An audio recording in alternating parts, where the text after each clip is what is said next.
लेकिन एक बात समझ में नहीं आ रही थी। दावे के मुताबिक मणि महेश पर्वत की ऊंचाई 5,653 मीटर है, जबकि एवरेस्ट 8,848 मीटर ऊंचा है। फिर भी कोई पर्वतारोही इसके शिखर तक क्यों नहीं पहुंच पाता?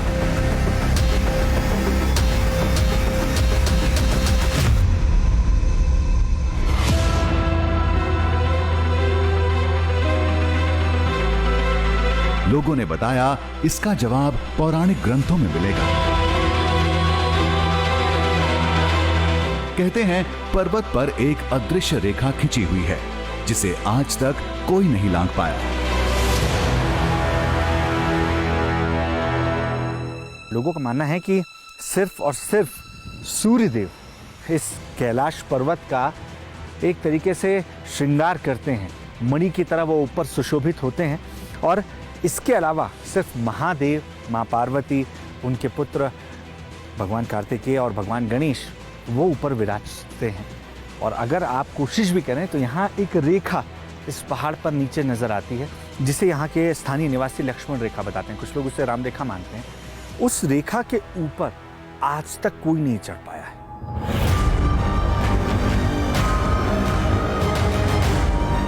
जिसने भी उस लक्ष्मण रेखा को पार करने की कोशिश की, लोगों के मुताबिक वो पत्थर में तब्दील हो गया। इस इंसानी आकृति को इसका साक्ष्य बताया जाता है। बताया जाता है कि कुछ सालों पहले एक सिद्ध बाबा ने इस लक्ष्मण रेखा को लांघने की कोशिश की थी, जो पत्थर के बन गए।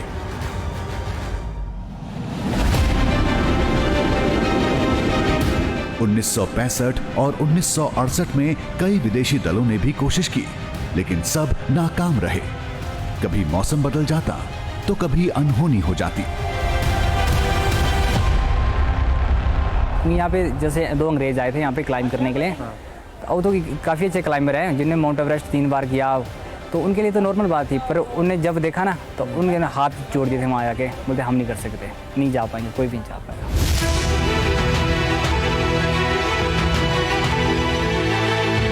यही वजह है कि इस पहाड़ में लोगों की गहरी आस्था है। सभी मानते हैं ये शिव का स्थान है, केवल शिव ही जा सकते हैं। यहाँ पे जो शिव का जो स्थान है, यहाँ पे सिर्फ शिव ही जा सकते हैं और बाकी कोई नहीं यहाँ पे जा सकता है। और अभी भी आपको यहाँ पे दर्शन होंगे जो कि पूरा ही ढका हुआ है। सिर्फ शिव का स्थान है, जो वही दर्शन मार्गदर्शन होगा, जो वही दर्शन होगा सारा।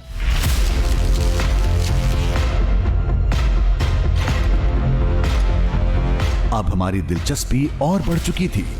उम्मीद यही थी कि जब सुबह होगी तो हमें भी कुछ ना कुछ जरूर दिखेगा।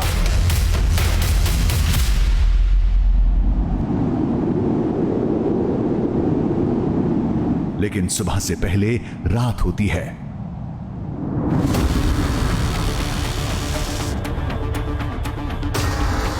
रात के अंधेरे में मणि महेश पर्वत चांद की रोशनी से चमक उठा।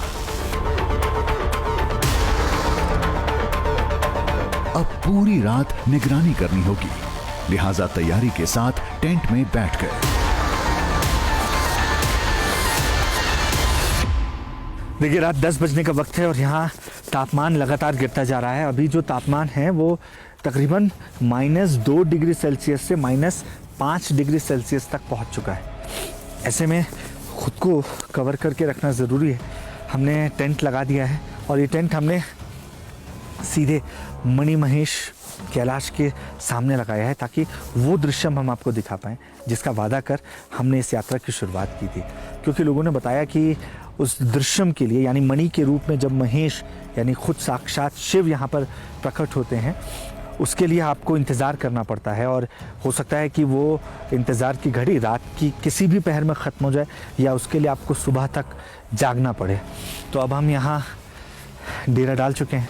यहाँ हम इंतज़ार करेंगे कि क्या वो दृश्यम हमें ठीक यहाँ मणि महेश कैलाश पर नज़र आता है।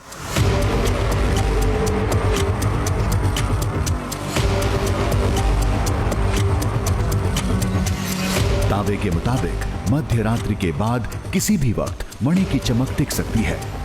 हम कोई मौका नहीं गंवाना चाहते थे। निगाहें लगातार शिखर पर थीं। पल पल वक्त गुजरता जा रहा था। 3 बजने का वक्त है और ठंड अपने चरम पर है। मेरी हिम्मत नहीं हो रही कि मैं कैंप से बाहर निकल सकूं, इतनी ठंड है। कैलाश मेरे ठीक सामने है और मैं यही इंतज़ार कर रहा हूं कि वो दृश्य मैं भी देख पाऊं और आपको भी दिखा पाऊं। वो हमसे मिस ना हो, इसलिए हमने अपने 2 कैमरे लगातार ऑन रखे हैं जो हर एक हलचल कैद कर सकें। तभी चोटी के पास एक चमक दिखाई दी, नीले रंग की। इससे पहले कि हम कुछ समझ पाते, लोग हर हर महादेव का नारा लगाने लगे।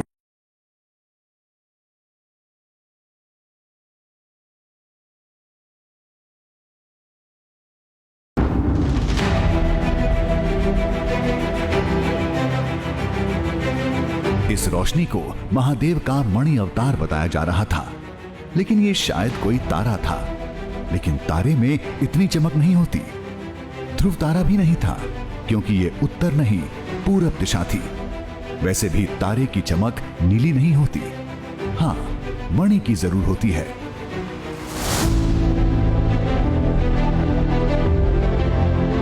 शायद इसीलिए इस रोशनी को लोग महादेव की मणि से जोड़कर देखते हैं। चमक चोटी के करीब से निकल रही थी। इससे पहले हम कुछ समझते, वो रोशनी आसमान में तैरते हुए अचानक गायब हो गई। हम देखते रह गए।